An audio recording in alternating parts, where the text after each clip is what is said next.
Hello children, class first, subject Hindi first, chapter 11 एकता की जीत। प्रस्तुत कहानी में बुद्धि, चातुर्य और एकता के महत्व को बताया गया है। तो अब अपन चैप्टर रीड करना स्टार्ट करते हैं। नैन्सी बिल्ली बहुत चालाक थी, सभी चूहों के लिए परेशानी का कारण बनी हुई थी। नैन्सी बिल्ली क्या है? बहुत चालाक थी और सभी चूहों के लिए परेशानी का कारण बनी हुई थी।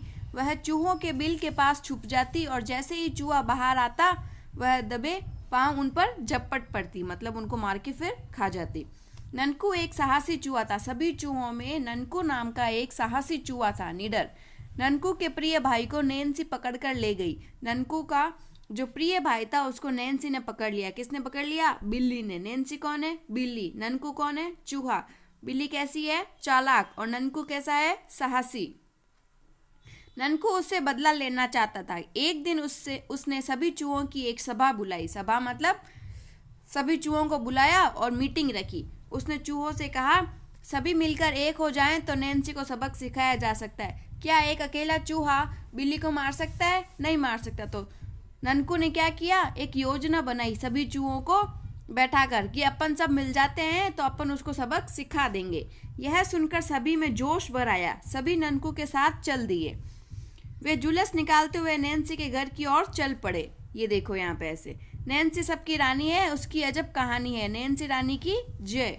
घर के सामने पहुंचते ही नैन्सी इतने सारे चूहों को एक साथ देखकर बहुत खुश हुई। उसने सोचा आज तो चूहे उसके घर पर खुद ही आ गए। नैन्सी रानी सभी चूहों को देखकर क्या हुआ? बहुत खुश हुई कि अरे वाह, अब तो मेरे को झपटना भी नहीं पड़ेगा, चूहों के पीछे दौड़ना भी नहीं पड़ेगा, सब चूहे मेरे घर के बाहर ही आ गए।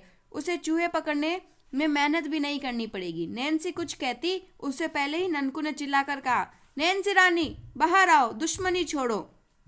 नैन्सी कुछ बोलती उससे पहले ननकू ने क्या बोला कि नैन्सी रानी बाहर आओ, दुश्मनी छोड़ो, हम सबको गले लगाओ, हम सब तुम्हारे दोस्त हैं, दुश्मन नहीं, तुम्हारा जन्मदिन मनाने आए हैं। ननकू क्या हुआ? ननकू कहता है कि नैन्सी रानी तुम बाहर आ जाओ, हम सब तुम्हारे दोस्त हैं, दुश्मनी छोड़ दो, हम सबको गले लगा लो, हम तुम्हारे दुश्मन नहीं है, हम तुम्हारे दोस्त हैं और आज हम तुम्हारा जन्मदिन मनाएंगे।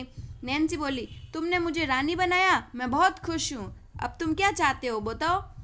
तो नैन्सी ने बोला कि तुमने तो मुझे रानी बना दिया, ये सब देख के मैं बहुत खुश हुई, बताओ तुम क्या चाहते हो। ननकू बोला, नैन्सी रानी आज आपका जन्मदिन है, आज हम सब आपको जन्मदिन का तोहफा देना चाहते हैं। तोहफा मतलब गिफ्ट। ननकू ने बोला कि नैन्सी रानी को जन्मदिन का तोहफा देंगे। ननकू की बात सुनकर सबने तालियां बजाई। वे तोहफे में लाई गई एक घंटी नैन्सी के गले में बांधने लगा। नैन्सी ने सोचा कि अभी बंधवा लेती हूँ, बाद में इन्हें देखूंगी। नैन्सी ने घंटी बंधवा ली, अपने गले में घंटी बंधवा ली। नैन्सी घंटी बजा रही थी और सब चूहे नाच रहे थे। सभी नैन्सी को जन्मदिन की बधाई दे रहे थे। नैन्सी, बधाई मतलब जैसे अपन कहते हैं ना हैप्पी बर्थडे नैन्सी, बस वैसे। नैन्सी की आंखों में कपट था और चूहों की आंखों में जीत की खुशी। नैन्सी तो वैसे ही बहुत चालाक थी। नैन्सी ने सोचा अभी अभी बंधवा लेती हूँ, बाद में खोल दूंगी। लेकिन ये सब चूहे बहुत खुश हुए। अब नैन्सी जहां भी जाती उसके गले में बंधी घंटी की आवाज़ सुनकर चूहे सतर्क हो जाते। मतलब सतर्क मतलब होता है अलर्ट। जैसे कि नैन्सी आती तो नैन्सी के गले में घंटी बजती तो सब चूहों को लगता है कि हाँ नैन्सी आ गई है, फटाफट भाग जाओ यहाँ से, है ना। उसके बाद नैन्सी के हाथ एक चूहा भी नहीं आया। सच ही कहा है कि एकता की सदा जीत होती है। सब चूहों ने मिलकर नैन्सी को सबक सिखा दिया। आज अपने चैप्टर रीड किया है, अब नेक्स्ट वीडियो में अपन इनके अभ्यास करेंगे। ओके बच्चों।